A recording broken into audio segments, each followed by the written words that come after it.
This week, Joe Biden showed us the importance of entrance music.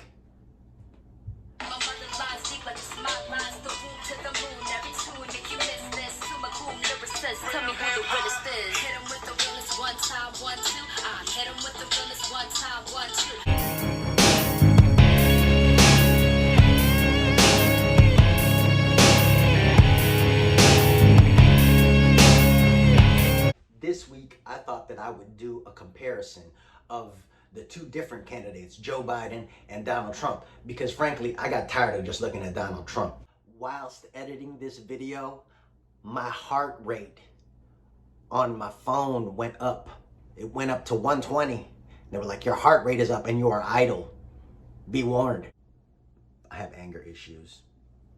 At the beginning of the week, both candidates talked about global warming. We want to work with you to really recognize the changing climate and what it means to our forests and actually work together with that science. That science is going to be key, because if we ignore that science and sort of put our head in the sand and think it's all about vegetation management, we're not going to succeed together protecting Californians. Okay, it'll start getting cooler. You just watch. I wish science agreed with you. Well, I don't think science knows, actually. Oh my God! You don't think the science knows? Homie, trust me. Science knows. If you give a climate arsonist 4 more years in the White House, why would anyone be surprised if we have more America ablaze? If you give a climate denier 4 more years in the White House, why would anyone be surprised when more of America is underwater? We need a president who respects science, who understands that the damage from climate change is already here. And unless we take urgent action, it will soon be more catastrophic. That's right, Joe. Tell them. California wildfires pop quiz. San Francisco or Blade Runner 2049? San Francisco or Blade Runner 2049? San Francisco or Blade Runner 2049? Both candidates held town halls. Let's compare and contrast the answers from the town halls from both candidates. There are a lot of people think the masks are not good. And there are a lot of people that, as an example, Who are those people? Well, I'll tell you who those people are. Waiters, they come over and they serve you and they have a mask. And I saw it the other day where they were serving me. And they're playing with the mask. I'm not blaming them, I'm just saying what happens. They're playing with the mask, and so the mask is over, and they're touching it, and then they're touching the plate. That can't be good. The concept of a mask is good, but it also does, you're constantly touching it, you're touching your face, you're touching plates. There are people that don't think masks are good. Look at that, in her eyes. For real? That's how you feel about masks? That's stupid. What takes away your freedom is not being able to see your kid, not being able to go to the football game or baseball game, not being able to see your mom or dad sick in the hospital, not being able to do the things. That's what costs our freedom. And it's been the failure of this president to deal with this virus. And he knew about it. He knew the detail of it. He knew it in clear terms. Imagine had he at the State of the Union stood up and said, when back in January I wrote an article for USA Today saying, we've got a pandemic, we got a real problem. Imagine if he had said something. How many more people would be alive? That's right, Joe. Tell him. And should pre-existing conditions, which Obamacare brought to fruition, be removed? No. Please stop and let me finish my question, sir. Look at the anger in her eyes. Ooh, look at the anger. If you believe it's the president's responsibility to protect America, why would you downplay a pandemic that is known to disproportionately harm low-income families and minority communities? Yeah. Well, I didn't downplay it. I actually, in many ways, I upplayed it in terms of action. My action was very strong. I wanted to always play it down. I still like playing it down. Yes, sir. Because I don't want to create a panic. You lost your freedom because he didn't act.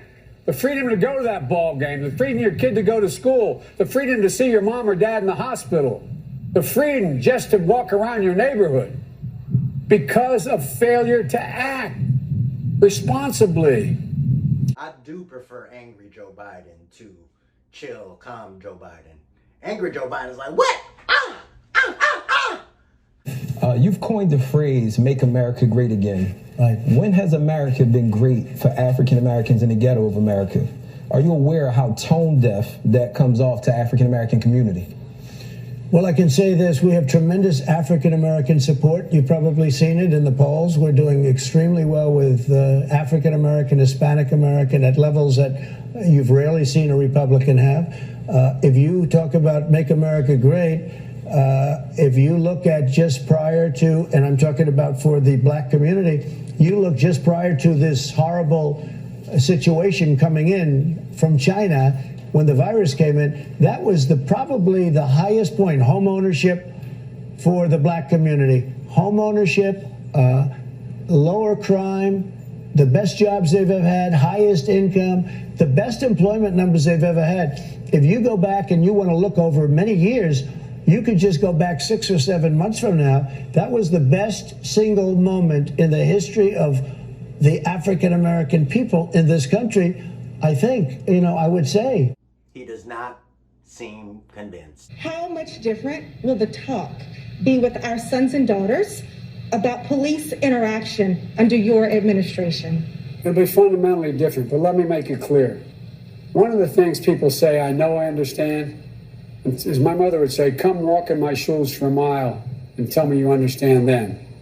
Very few white parents have to turn and say to their kid, once they get their license, make sure if you're pulled over, put both hands on top of the wheel. Don't reach for the glove box. Make sure you do whatever the police officer says.